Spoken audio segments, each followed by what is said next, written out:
Ramai sebenarnya yang boleh agent tak. tanya tak, Puan?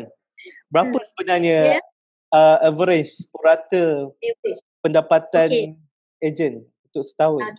Okey, pada permulaan saya pun tidak nampak income sebagai kejayaan ejen insurans ni. Saya hanya perlukan income RM5,000 je sebulan. Saya nak sangat income RM5,000 sebulan. Tetapi sebenarnya kalau betul-betul seorang ejen tu bekerja ataupun berusaha lebih, dalam masa setahun, 2 tahun dia dah boleh dapat income RM5,000. Itu ejen yang rajin. Average ejen rajin. Saya tak cakap kita mimpi indah. Satu bulan RM5,000? Untuk yang rajin lah. Untuk yang rajin selepas tahun. Selepas tahun ataupun 2 tahun bergantung kepada effort dan juga kerajinan. Kan? Sebab kenapa saya cakap rajin? Ada ejen yang dah 10 tahun. Tapi kalau dia bekerja biasa-biasa, macam orang kata apa, sekadar untuk bolehlah RM2,000, RM3,000 sebulan. Okay, so ada. Walaupun dah 10 tahun. Tapi ada juga ejen yang dah 10 tahun tapi income dia mencecah belah-belah ribu. Maksudnya 5 figure income.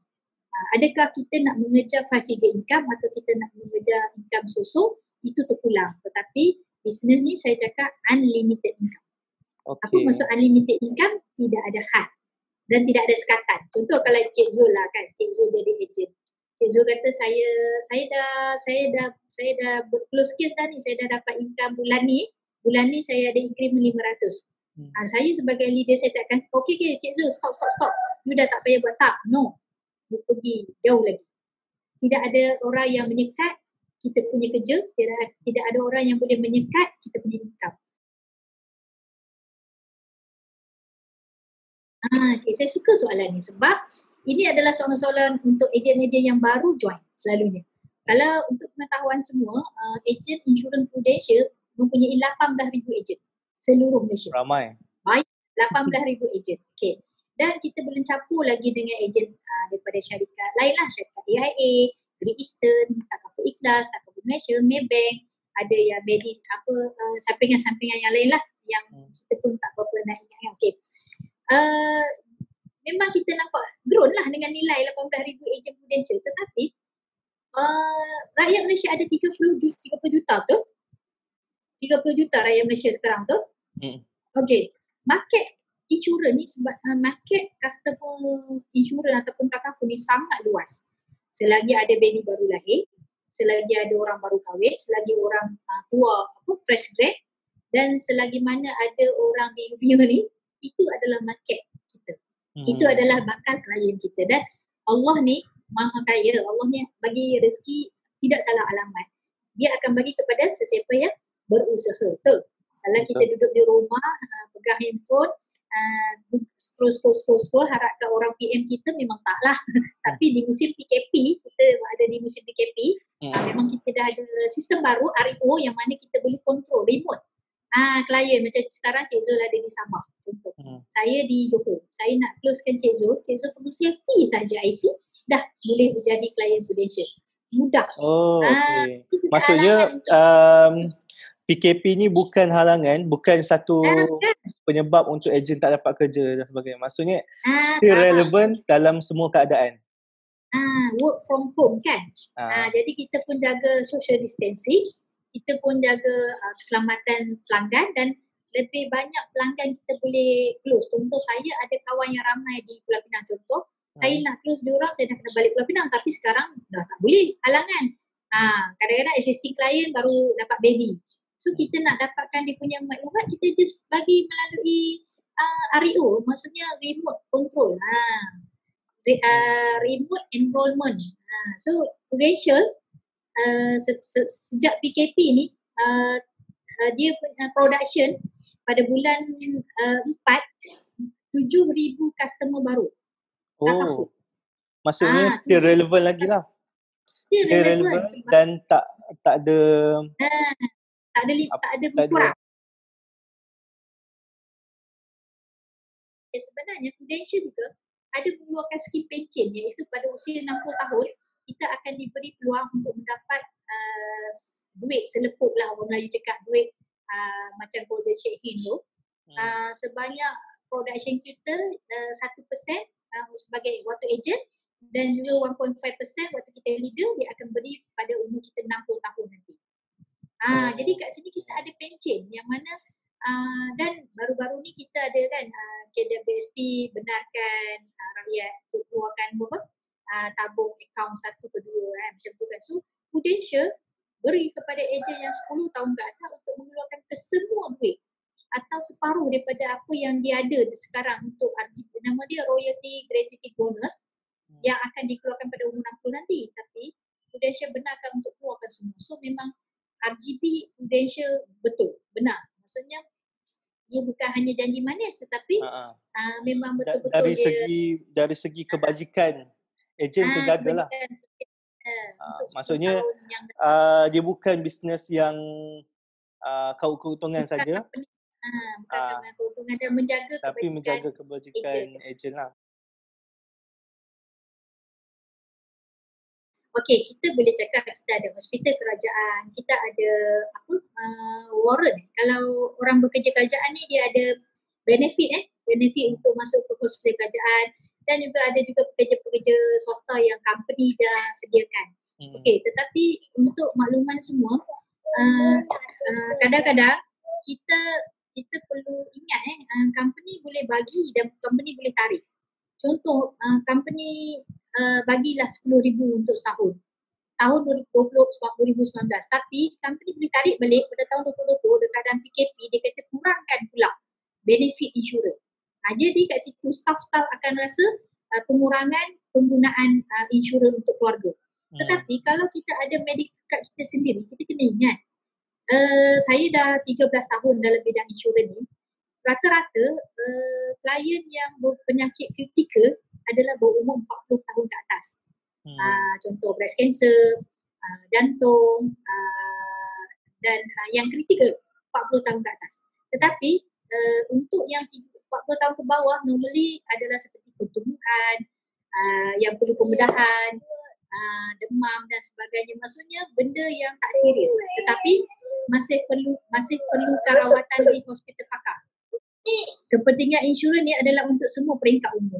Daripada baby sampai orang tua sebelum dia ada penyakit. Sebab kalau untuk baby saya kata ibu bapa semua saya tahu banyak yang berpelajaran tinggi, yang berkejaya tinggi. Adakah ibu bapa nak spend masa di hospital yang bersesak-sesak untuk keselamatan anak? Yang mana pilihan kita ada, boleh pilih di hospital swasta yang mana kita boleh pilih ward untuk satu katil dan satu keluarga boleh masuk rumah. Kat situ yang saya nampak kenapa kita perlukan medical card dan juga insurans. Sekarang ni hibah pun perlu sebab selalu kita bercerita tentang medical card. Sekarang ni banyak menekankan tentang hibah.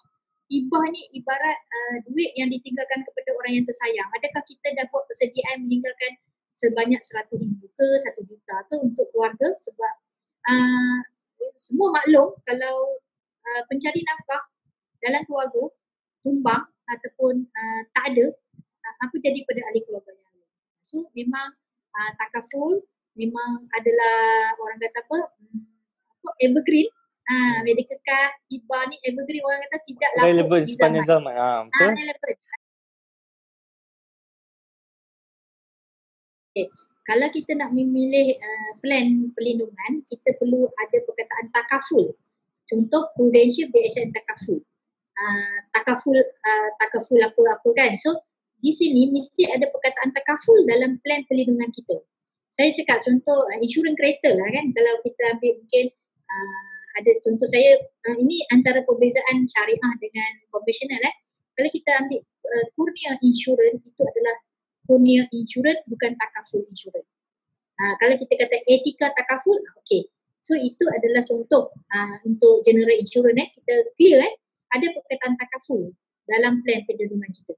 Itu adalah takaful. So kalau ejen lah mengatakan Prudential gambarnya macam yalah tak nampak perempuan bertudung, nampak perempuan macam gambar banyak orang Cina, banyak orang ni, tapi sebenarnya saya clear dengan statement Ustaz Zaharuddin mengatakan income yang kita dapat ataupun recognition yang kita dapat adalah diberikan atas dasar apa yang kita jual. Contoh kalau kita jual produk takaful, kita akan dapat daripada company Prudential income commission itu adalah atas kita jual produk takaful. Bermaksud ini tidak ada ragu-ragu lah. Walaupun nampak company Prudential Insurance Malaysia Berhad. Ini clear. Ini bermaksud ini adalah income kita atas apa produk takaful yang kita jual. Okey. Pesanan tu adik-adik adik-adik Gen Y kita panggil millennials. Millennials normally kita tahu dia pada gadget native dan juga dia suka stylo, dia suka up to date dia punya gadget, trend apa semua kan. Okay. So Kerjaya Insurans ni, Kerjaya sebagai perunding takaful ni adalah amat bertepatan sekali dengan kehendak remaja sekarang, millennials. Dengan suka pada income, tak suka pada Kerjaya yang macam masa 85, 895 kan. Jadi flexi timetable, flexi masa kerja, boleh pergi travel overseas, boleh bergaya, boleh pakai smart, boleh pakai OOTD. Boleh OOTD. OOTD tu apa? Outfit of the day. Outfit of the day boleh untuk BBNU ni, budak-budak warung Nahab ni. Jadi kita macam more pada more pada bertepatan dengan cara gaya hidup semasa lah. Gaya hidup semasa. Cuma kita perlu disiplin kena jagalah. Millennials kita tahu kan, mungkin cara hidup di kuliah dulu malam berjaga, siang tidur ke ataupun waktu kuliah on kan. Tapi bila kita bisnes ni memang kena ubah sikit lah gaya hidup dalam etika bekerja. Tapi memang ramai millennials sekarang dah berkecimpung dalam bidang takaful yang mana diorang memang havoc lah sikit. Jadi agensi yang mana yang orang kata dah 10 tahun, senior agent yang dah 10 tahun ni kan dah Gen X. Jadi bila datangnya millennials ni dia jadi havoc, jadi fancy, buat TikTok sekarang ni, agent dah buat TikTok. Jadi dia mengajar pula macam saya sendirilah yang dah berumur 4 series ni untuk buat TikTok, untuk IG, aktif dekat IG. Jadi social media. Sekarang ni social media menjadi pilihan untuk kita buat selling lah. Sama ada hard selling ataupun soft selling, bergantung pada kekreatifan seorang lah. Kena ayat-ayat kreatif. Jadi kat situ bila ramai follower, bila ramai yang tengok, dia akan PM lah. Kat situ mudah lah untuk dia jual medical card ataupun insurans ke hibah sebagainya. Ya, anak-anak muda perlu mencuburi bidang ni kerana kerjaya ni boleh diwarisi. Contohlah kan, saya ada anak yang berumur 18 tahun. Sekiranya berlaku sesuatu kepada saya, contohnya ajal tak panjang ke, so segala komisen saya setiap bulan akan diwariskan kepada saya, anak saya ataupun suami saya. Komisen boleh diwariskan. Dan sekiranya position kita agency manager, position kita boleh diwariskan kepada anak kita atau suami kita. Nama dia business successor. Kata position Cik Zul tu boleh wariskan tak kepada anak Cik Zul? Tak boleh. Tak boleh. Kalau position, kalau pengarah Cik Zul boleh tak wariskan position pengarah pada anak? Tak boleh kan? Kalau bos mana-mana tidak boleh wariskan. Kalau you pengarah Megah Holding ke, contoh Megah Holding, kita tak tahu Megah Holding tu mana, tapi contoh dia kan, dia boleh wariskan mungkin pada anak dia, tapi dia tidak boleh wariskan kepada orang lain. Tetapi kita business insurance, kita boleh wariskan komisen dan juga position kita. Bila mana kita berada di agency manager. Best tak best? Maksudnya business boleh diwariskan komisen. Jadi tak adalah orang kata pencen separuh bayar ke apa tak. Wariskan. Jadi insyaAllah kalau boleh, saya pun kalau legacy lah, sebab tu anak-anak muda kalau dia ada dalam satu keluarga 5-6 orang adik-beradik yang terlibat dalam bisnes takaful, insyaAllah legacy keluarga dia tu boleh pergi lebih jauh. Sebab ikatan keluarga dia mesti tidak ada orang kata dia dah faham bisnes ni macam mana dan effort atas diri sendiri, sistem gaji semua, sistem sendiri.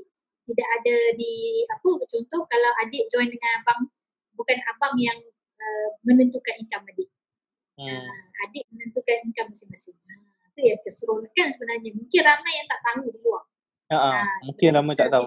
Boleh boleh mewariskan commission dan juga position.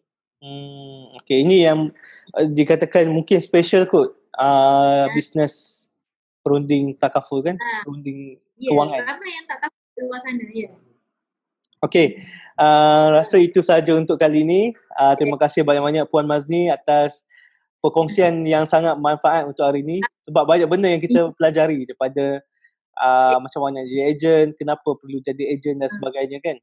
Jadi kalau untuk ni nanti saya akan share di bahagian caption di bawah untuk cara untuk menghubungi Puan Mazni, mana tahu ada yang berminat untuk join dalam bidang insurans.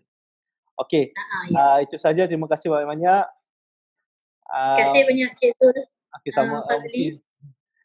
Mungkin kita akan buat lagi sesi yang seterusnya, mungkin secara live pula untuk kita tengok feedback daripada orang.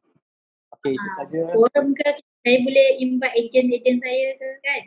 Boleh insya-Allah satu hari nanti. Testimoni. Okey, itu saja. Assalamualaikum warahmatullahi wabarakatuh. Waalaikumsalam.